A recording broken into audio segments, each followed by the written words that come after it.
반갑습니다, 여러분. 이번에는 융합과학 네 번째 시간으로 행성의 운동 첫 번째 시간을 같이 공부해 보도록 하겠습니다.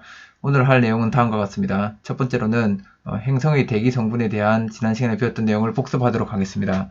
두 번째로는 우주관의 변천에 대해서 한번 알아보고, 그 다음에 케플러의 세 가지 법칙 중에 총 두 가지 법칙, 1법칙과 2법칙에 대해서 간단히 살펴보는 시간을 갖도록 하겠습니다.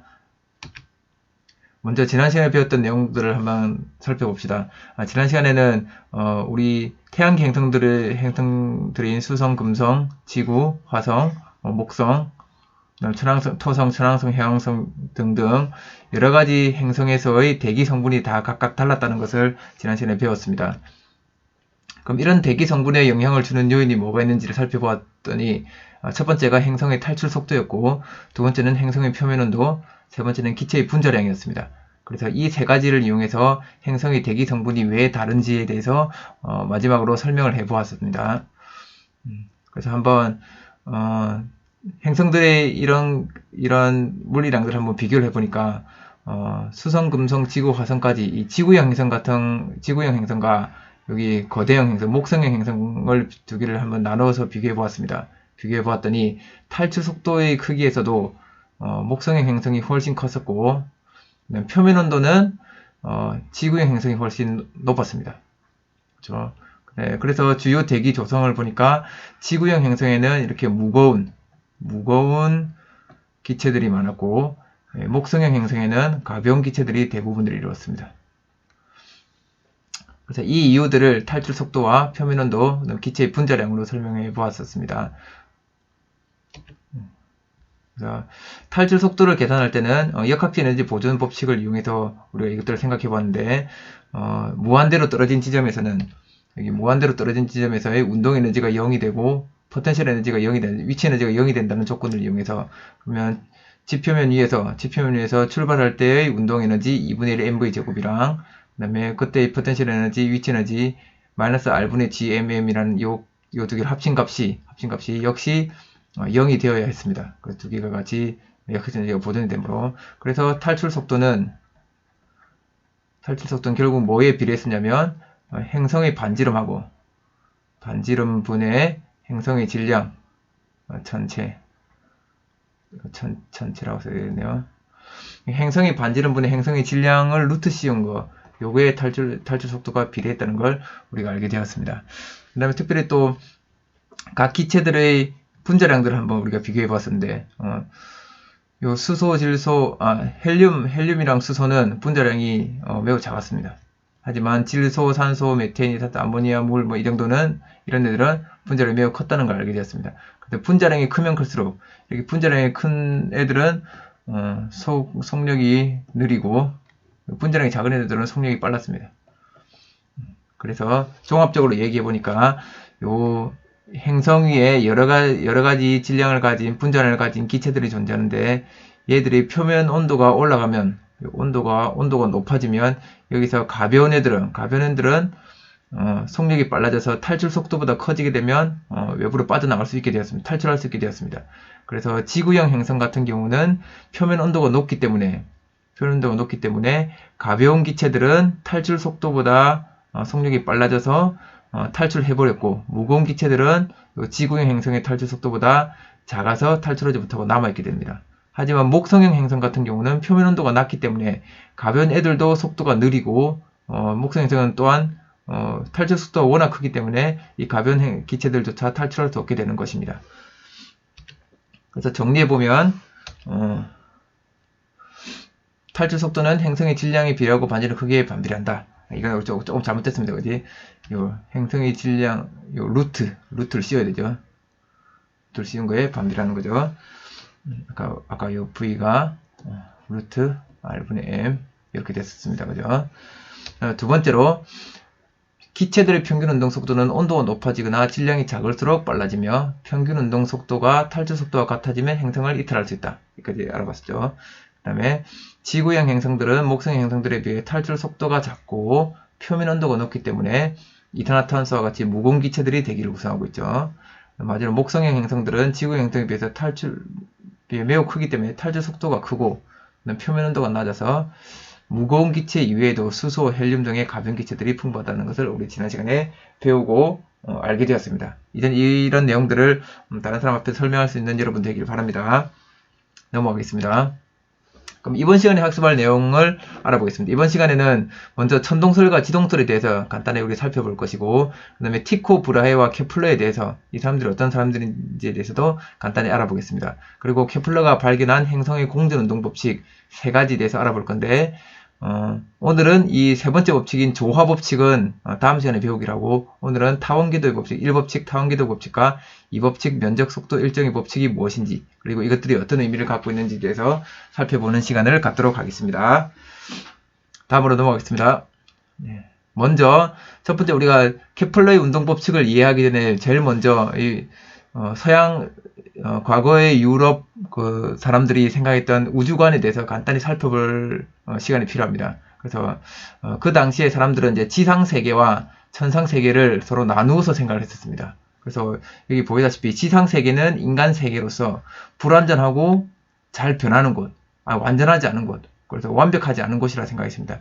그래서 이때 이 지구상에서 운동하는 물체들은 보통은 낙하 운동을 하든지 아니면 움직이다가 멈추는 운동을 하든지 이렇게 불완전한 운동을 한다고 생각했었습니다. 그래서 그걸 주장한 대표적인 사람이 그리스 시대의 철학자들인데, 왼쪽에 있는 사람이 아리스토텔레스. 그 다음에 오른쪽에 있는 이 사람이 피타고라스입니다. 피타고라스.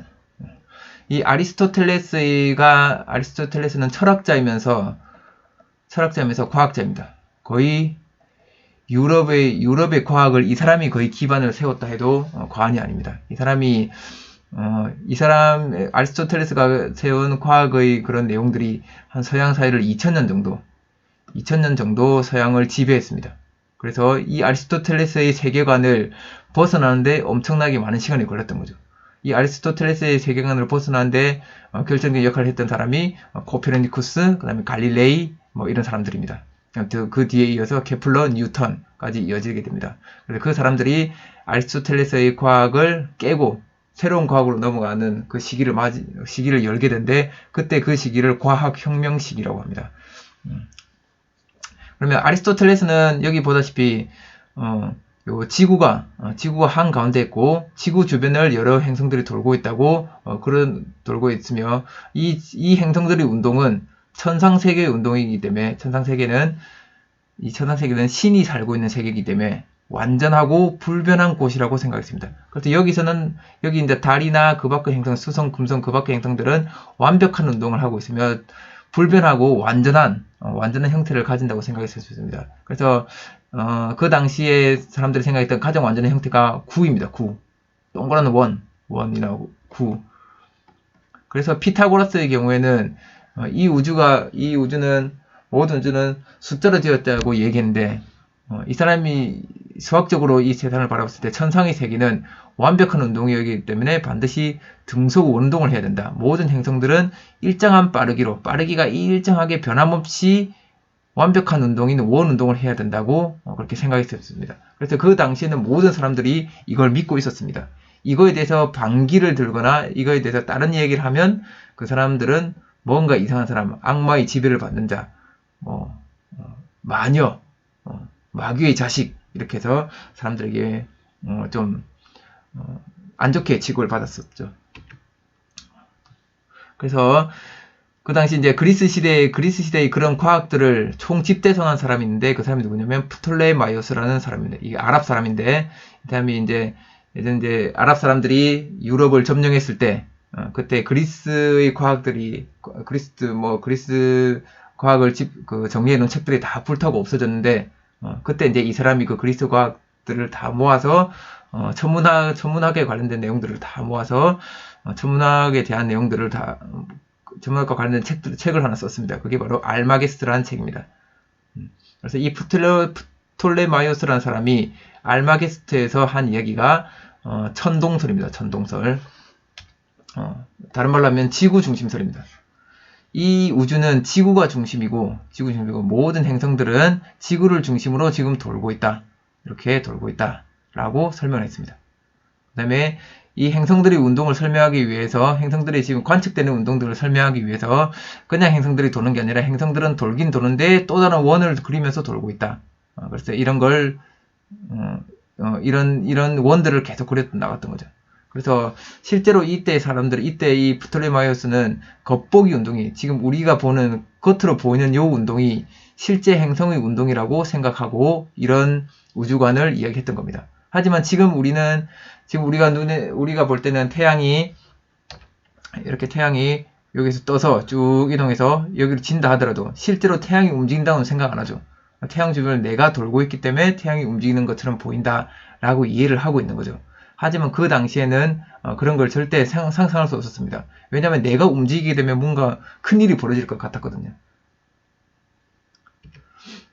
근데 그 뒤에 이 지구 중심설을 깨부수고 새로운 이론을 제시한 사람이 있습니다. 그 사람이 바로 코페르니쿠스라는 사람입니다. 이 코페르니쿠스는 천체 회전에 관하여라는 책을 통해서 자신의 생각들을 정리해서 발표를 하게 됩니다. 근데 이 책을 발표할 때도 여기 보다시피 천체 회전에 관하여라는 책은 코페르니쿠스가 자기가 살아있을 때는 이 책을 발간하지 못하고 살아있을 때 발간하면 자기가 잡혀가서 죽을까 싶어서 그렇게 이제 고민하다가 죽음을 앞두고 발간 안 하려고 하는데 친구의 도움을 받아서, 친구가 계속 응원해주고 도움을 받아서 천문학 책을 발간하게 되었고, 이것으로부터 천문학 혁명이 시작되었습니다. 이 천문학 혁명을 시작으로 해서 과학 혁명이 진행되게 됩니다.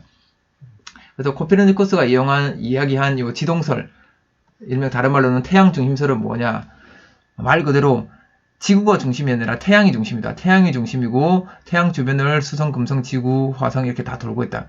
그러니까 지구는 태양 주변을 도는 한 행성에 불과하다라고 얘기를 했습니다. 그래서 지구를 포함한 모든 전체가 태양을 중심으로 원궤도를 돈다라고 얘기했습니다. 여기서 이제 나타나는 우리가 관찰한 여러 가지 행성의 특이한 운동을 설명하기 위해서 이 사람이 이제 이런 혁명의 생각을 한 것인데, 그게 바로 지구 움직이는 것이다라는 내용이었습니다. 그럼 이런 지동설의 주장을 뒷받침해 준 사람이 있는데, 그 사람이 바로 갈릴레오 갈릴레이입니다. 이 갈릴레이에 관해서는 유명한 일화들이 엄청 많은데 관심 있는 사람들은 이 갈릴레이에 대한 여러 가지 자료를 한번 찾아서 한번 조사해 보는 것도 재미있을 것 같습니다. 우리 학교 도서관에도 책 중에 갈릴레이의 딸들이라고, 갈릴레이의 딸인가, 선생님이 예전에 한번 주문해 놓은 게 있는데, 갈릴레이가 자택연금을 받을 때, 자택연금 당했을 때 거기서 이제 딸들과 편지를 주고받은 내용들이 나와 있습니다. 그래서 갈릴레이가 어떤 연구를 했으며 어떻게 어려움을 당하고 있는지, 그래서 읽어보면 재밌습니다. 이 갈릴레이는 갈릴레이가 했던 주요한 일들 중에 대표적인 게 뭐냐면 망원경을 직접 제작해서 천체 관측을 하였습니다. 그래서 이 사람이 관측한 게 태양의 흑점도 관측하고, 그 다음에 목성의 위성들도 찾아내고, 그 다음에 금성의 모습이 달처럼 초승달 모양 됐다가, 그 다음에 보름달 모양 됐다가 이렇게 달처럼 금성의 모양이 변한다는 것도 이 사람의 망원경을 통해서 알아내었습니다. 그래서 이렇게 갈릴레이가 관측한 모든 자료들, 목성의 위성, 그 다음에 금성의 크기도 변하고 모양도 변한다는 이런 내용들이 바로 코페르니쿠스가 얘기한 지동설의 증거가 되었습니다. 그래서 갈릴레이는 지구가 움직이는 것이다, 태양을 중심으로 지구가 움직이는 것이다 라고 주장을 했었습니다. 하지만 이 지동설에도 한계점이 있었습니다. 그게 뭐냐면 이 지동설이 천동설보다는 훨씬 단순한 방식으로 행성의 운동을 설명을 했지만 정확도는 천동설보다는 떨어졌습니다. 그러니까 행성의 운동을 예측하는 데는 천동설이 훨씬 더 정확했다는 거죠. 하지만 천동설은 그 모형을 보니까 너무나 행성들이 복잡하게 운동을 해야 됐었습니다. 심지어 어떻게 됐냐면 지구가 여기 있다. 그 다음에 여기에 화성이 도는데, 화성이 이렇게 돌면서 도는 게 이렇게 돌면서 또 이 원을 따라 돌고 이 원을 따라 돌고 이 원을 따라 돌면서 지구 주변을 돈다. 이렇게 돌면서 지구 주변을 또 돌고 있다. 너무나 화성의 궤도가 복잡한 이 천동설은 화성의 궤도가 너무 복잡했는데, 지동설 같은 경우는 이걸 단순하게 화성은 그냥 원궤도로 돈다, 이걸로 설명이 다 가능했던 거죠. 하지만 정확도는 떨어졌습니다. 왜 정확도가 떨어졌냐? 나중에 우리가 살펴보니까 행성이 등속 원운동 한다는 이 생각을 버리지 못했던 것입니다. 행성이 등속 원운동 한다는 이 생각은 아까 말했지만 아리스토텔레스랑 피타고라스가 얘기했던 천상의 세계는 신들의 세계이기 신의 세계이기 때문에 이 세계는 완벽하게 운동해야 되고, 그래서 행성들이 운동할 때는 반드시 등속 원운동한다는 그런 생각을 해야 됐었습니다. 그래서 이 생각을 절대 버리지 못했기 때문에 모형은 간단해졌지만 정확도는 떨어졌던 것입니다. 근데 이 이후에 이제 티코 브라헤랑 케플러가 나와 등장하면서 이런 생각들이 점점 깨지게 됩니다. 그럼 우리 이제 케플러의 스승이었던 티코 브라헤에 대해서 한번 알아보겠습니다. 티코 브라헤라는 이 사람은 티코 브라헤와 관련된 일화는 참 많습니다.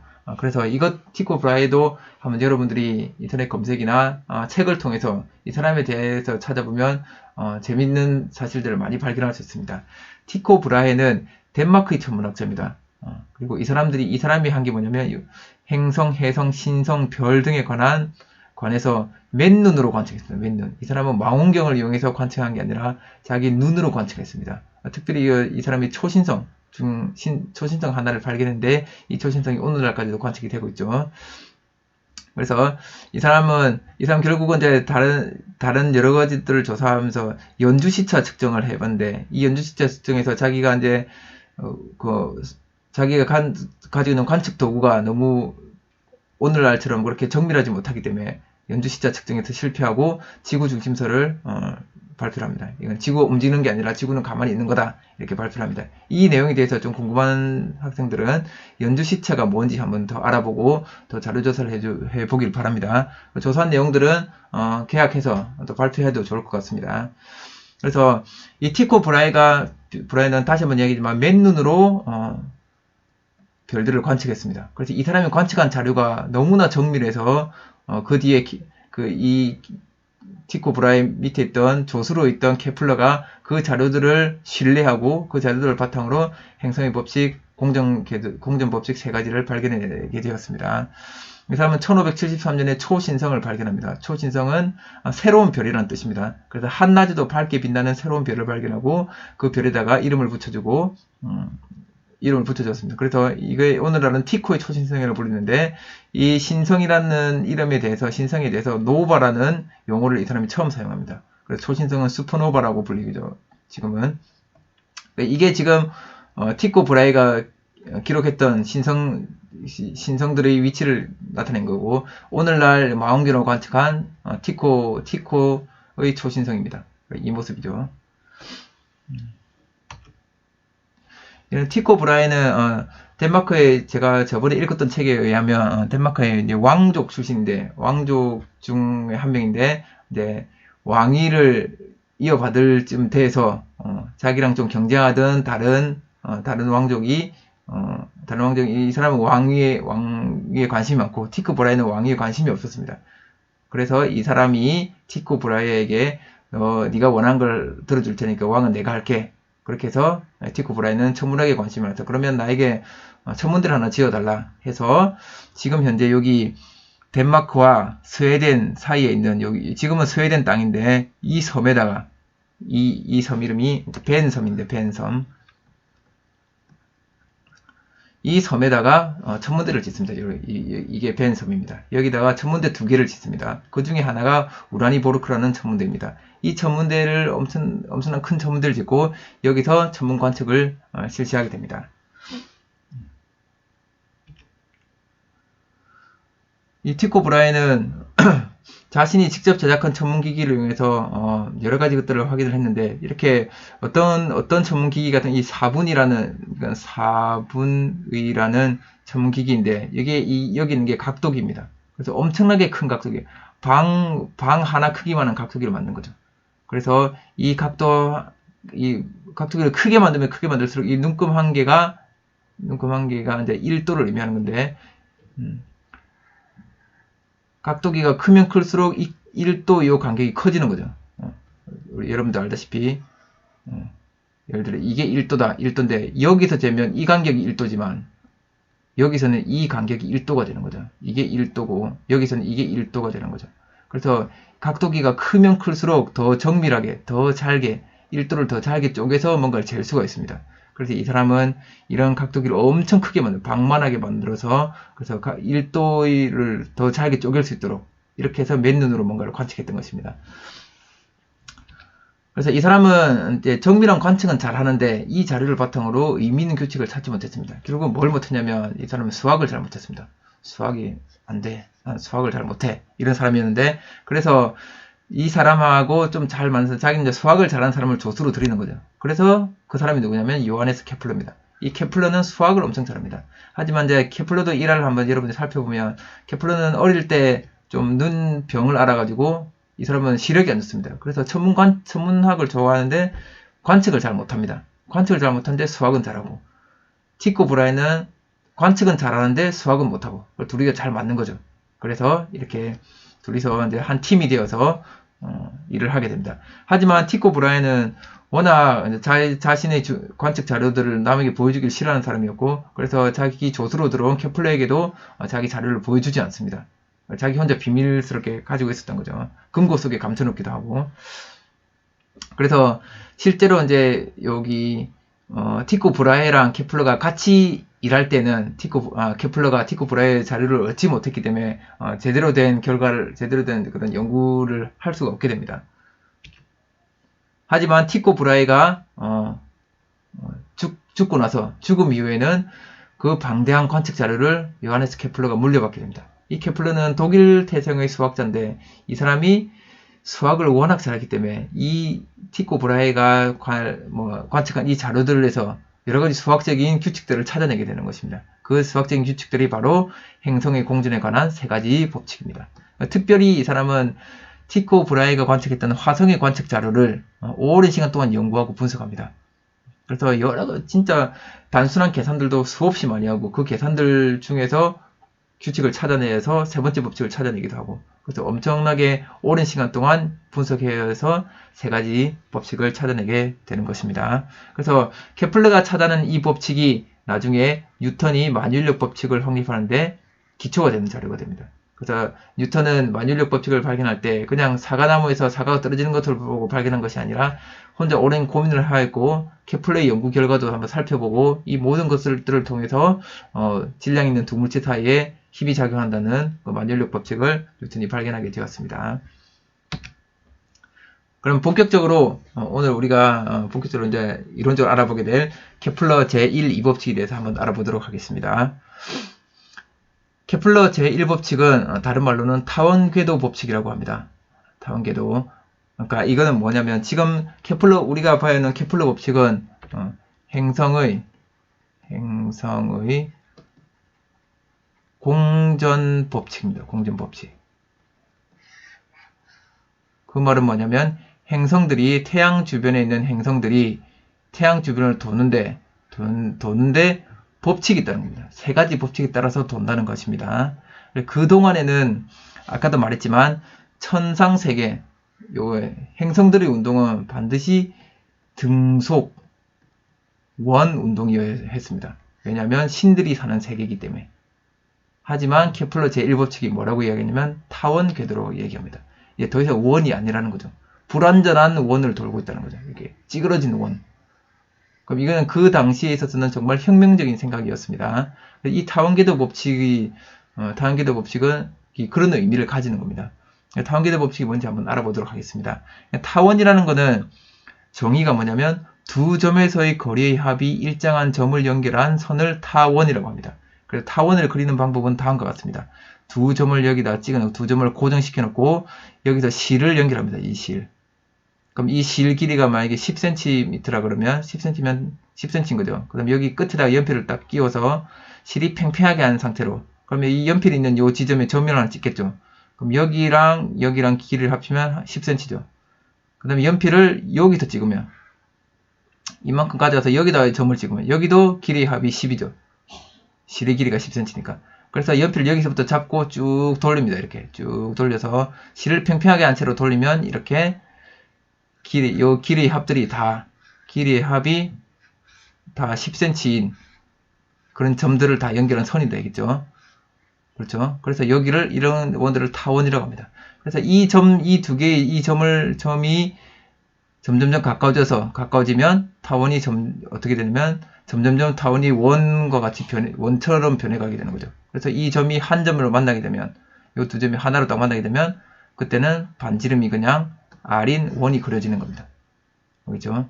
그래서 이 두 점을 뭐라 그러냐면, 이 두 점을 타원에서는 초점이라고 부릅니다. 초점. 그렇죠? 초점이라고 부르고, 케플러 제1법칙에서는, 이 타원궤도 법칙에서는 이 초점이 두 개가 있는데, 초점 중 한 개에 태양이 위치해 있다. 그 태양을 한 초점으로 하는 타원 궤도 위를 행성들이 운동하고 있다라고 설명을 하고 있습니다.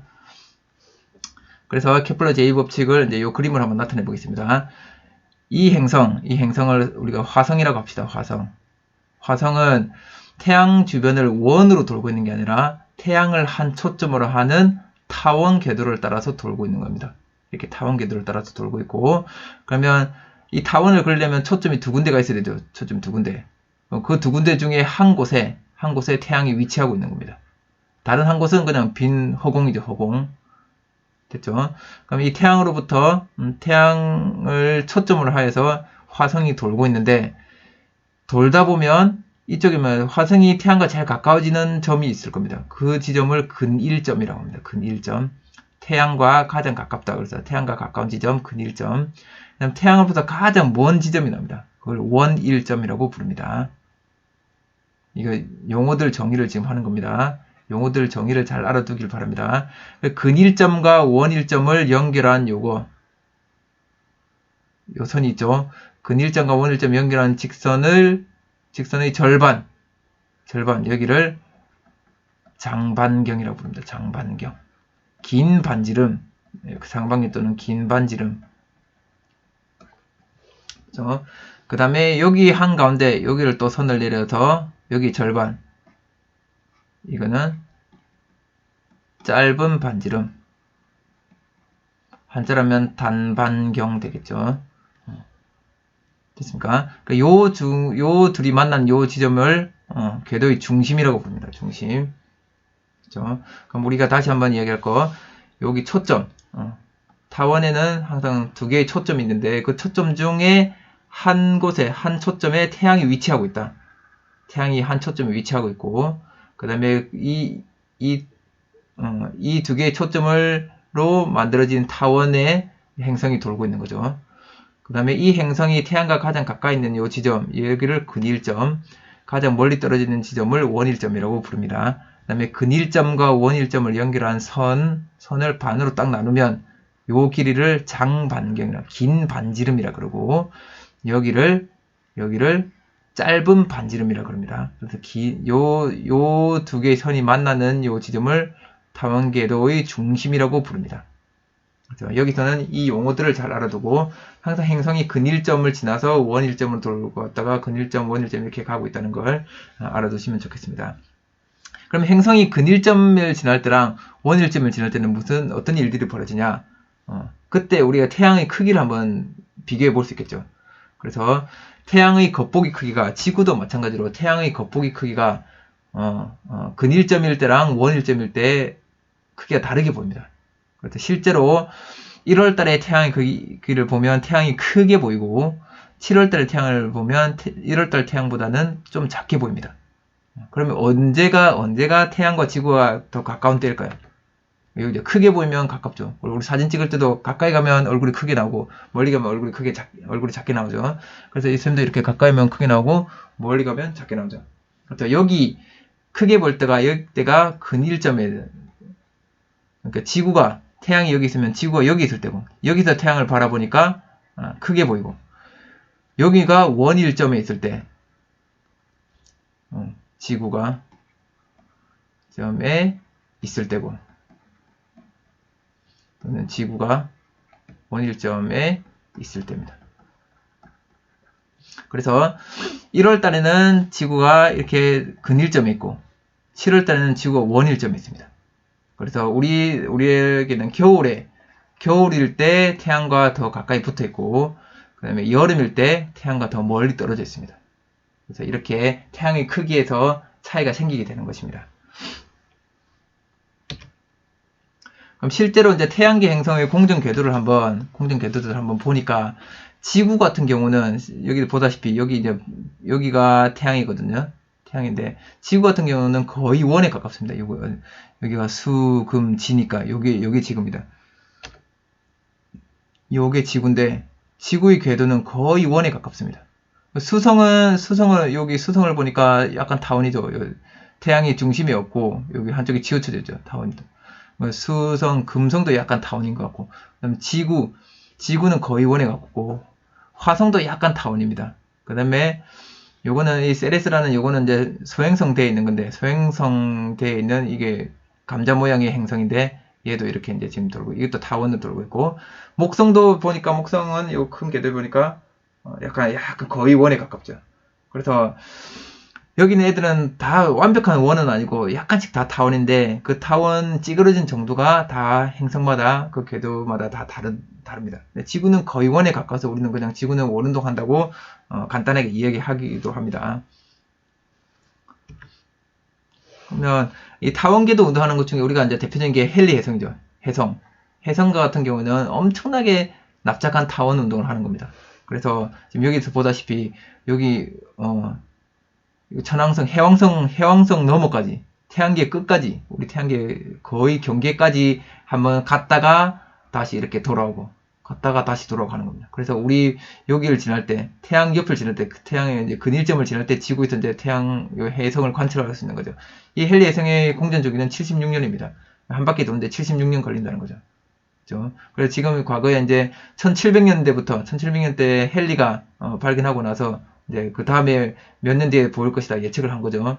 그래서 이제 우리가 오늘날 우리 예전에 이제 우리 일제시대 때 조선이 망할 때 대한제국이 망할 때 그때 한번 헨리 해성이 관측이 됐고 1950년 그다음 76년 후에 관측이 또 됐고 그다음 또 76년 후에 관측이 될 예정입니다. 그래서 여기는 이제 2061년이면 선생님은 몇 살이냐면 몇 살이지? 81살입니다. 선생님 81세 때 이걸 관측하게 될 것 같습니다. 이때까지 살아있어서 한번 헨리 해성을 관측해보고 싶습니다. 이게 이제 그때 관측될 때 헨리 해성의 모습입니다. 이런 거 보면 여러분도 이때 2061년에 우리 다 같이 한번 헨리 해성을 관측했으면 좋겠습니다. 그럼 두 번째입니다. 두 번째 케플러 제2법칙은 면적 속도 일정 법칙이라고 불립니다. 면적 속도 일정 법칙은 좀 말이 어려운데 먼저 면적 속도가 뭔지에 대해서 한번 알아보겠습니다. 면적 속도라는 것은 태양과 행성을 연결한 직선이 시간당 쓸고 지나간 면적을 의미합니다. 시간당 면적을 얼마만큼 쓸고 지나가냐 그걸 면적 속도라고 합니다. 보통 우리가 속도라고 부르면 속도는 시간분의 거리 이렇게 구해줘. 근데 이게 면적 속도니까 이제 거리가 아니라 시간분의 면적을 구하는 겁니다. 그렇죠? 그러니까 똑같은 시간 동안에 똑같은 면적을 지나간다는 뜻입니다. 그럼 여기서 보면 태양하고 행성을 연결한 직선이 이 직선이 이제 행성이 이렇게 운동한다. 그럼 여기를 쓸고 지나가겠죠. 이만큼 쓸고 지나갑니다. 그래서 이제 여기 딱 왔겠죠. 그럼 이 면적이 여기 가는데 만약에 1년 걸렸다. 그러면 이 면적이랑 그 다음에 여기부터 또 만약 1년을 갔다. 여기 하나, 둘, 셋, 네 칸이니까 여기서부터 하나, 둘, 셋, 네 칸. 그 다음 또 1년 갔다. 그럼 요 면적이 요 A-라는 면적이 이 면적과 이 면적이 같다는 겁니다. 행성들은 이런 규칙을 따라서 운동을 한다는 겁니다. 이거는 뭐 왜 이렇게 운동하는지는 케플러는 모르죠. 일단 이거는 티코 브라헤의 관측 자료를 통해서 이 사람이 찾아낸 규칙이니까. 그래서 똑같은 시간 동안은 하나, 둘, 셋, 넷, 또 1년 동안에는 또 지나간 면적이 똑같다는 거죠. 그래서 여기도 보면 요 C지점도 하나, 둘, 셋, 넷 각죠. 똑같은 시간 동안에 간 면적, 이 면적이랑 A 면적이랑 같다는 거죠. B도 보니까 하나, 둘, 셋, 네 개 같죠. 그럼 요 면적이랑 이 면적이랑 요 A 면적이랑 같다는 거죠. 그럼 A, B, C를 지나가는데 걸린 시간이 다 같다는 뜻입니다. 이게 바로 면적 속도 일정의 법칙입니다. 이 행성 궤도에서 똑같은 시간 동안에는 여기서도 또 하나, 둘, 셋, 넷 요까지 가는 동안에 요 면적은 다 면적이 다 같다는 거죠. 그렇죠? 그럼 이 면적 속도가 일정하다는 것은 우리가 어떻게 해석을 할 수 있냐면, 우리 면적 속도가 일정하다는 이걸로 끝나면 안 되고, 이런 내용들, 숨어있는 내용들을 알아내야 됩니다. 첫 번째는 뭐냐면, 면적을 보니까, 똑같은 시간 동안에 간 면적을 보니까, 지금 여기랑 면적이 다 같죠. 그죠? 근데 여기는 반지름이 작으니까, 면적이 커지려면, 이만큼, 여기서부터 이만큼 지나가야 됩니다. 이만큼 지나가야 되고, 여기서는 요것만 가면 됩니다. 둘 다 예를 들어 1년이 걸렸다고 해봅시다. 1년. 1년 동안 얘는 이만큼 가야 되고, 1년 동안 얘는 요 정도만 가도 됩니다. 그럼 어디가 더 빨리 지나가야 됩니까? 여기죠. 여기가 1년 동안 더 많이 갔으니까. 그래서 태양과 가까운 지점일수록 속력이 빠르다는 겁니다. 그래서 근일점에서 가장 빠르고, 원일점에서 가장 느리게 행성이 운동한다는 것입니다. 원일점에서 근일점으로 갈 때는 점점 빨라지겠죠. 그럼 점점 느려지겠죠. 그럼 행성이 실제로는 어떻게 운동하냐면 빨랐다가 느렸다가 이렇게 운동한다는 거죠. 똑같은 속도로 가는 게 아니라 여기서 확 빨랐다가 천천히 가다가 또 슉 지나갔다가 느렸다가 슉 지나갔다가 느렸다가 이렇게 간다는 겁니다. 그래서 행성의 속력이 계속 변한다는 것입니다. 그럼 이렇게 해보니까 그럼 행성의 운동 에너지랑 포텐셜 에너지는 어떻게 변하냐? 우리가 운동 에너지랑 포텐셜 에너지 합이 역학적 에너지였죠. 역학적 에너지. 역학적 에너지는 보존이 되니까 역학적 에너지 보존이 되고, 운동 에너지는 속도가 빠르면 커지는 거고, 포텐셜 에너지는 멀어지면 또 커지는 거죠. 그러면 근일점이 봅시다. 근일점은 빠르고 가깝죠. 여기는 원일점은 느리고 멀죠. 빠르면 운동에너지가 크고, 그래서 근일점은 운동에너지가 최대가 되고, 제일 가까우니까 포텐셜 에너지는 최소가 되는 겁니다.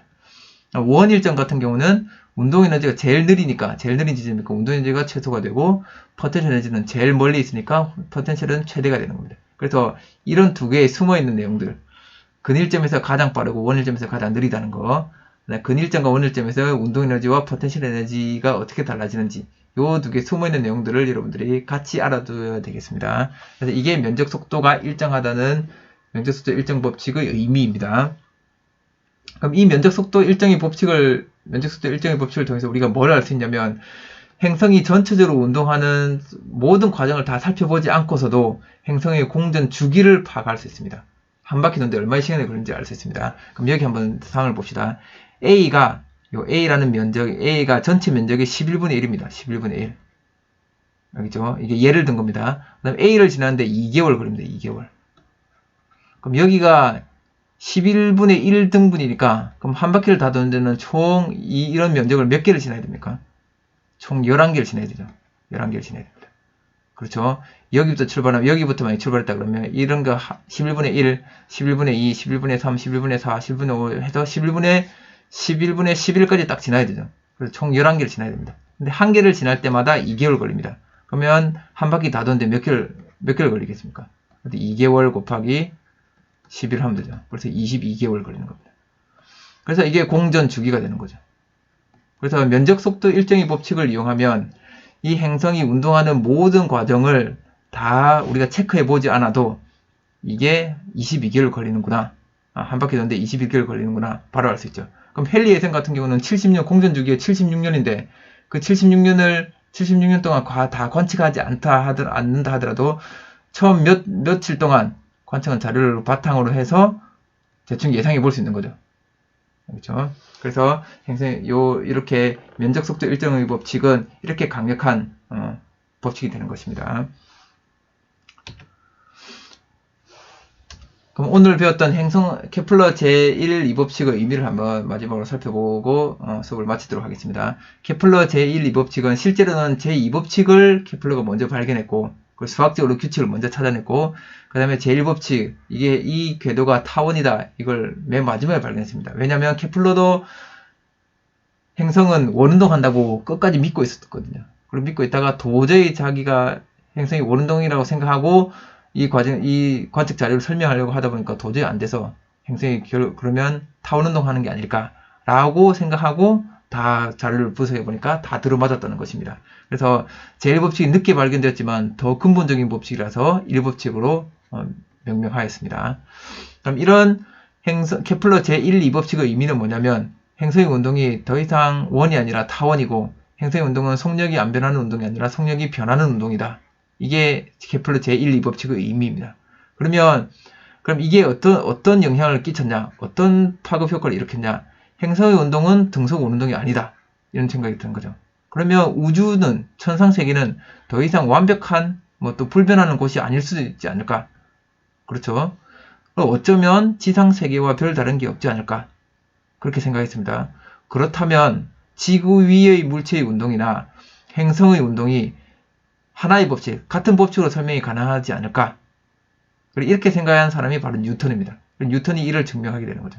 그래서 사과가 나무에서 떨어지는 거나, 그다음에 달이 지구 주변을 도는 거나, 이건 다 똑같은 거다. 사과가 떨어지는 것처럼 달도 그냥 지구로 떨어지는 거다. 라고 설명하면서 이때 이제 만유인력 법칙을 이야기하게 됩니다.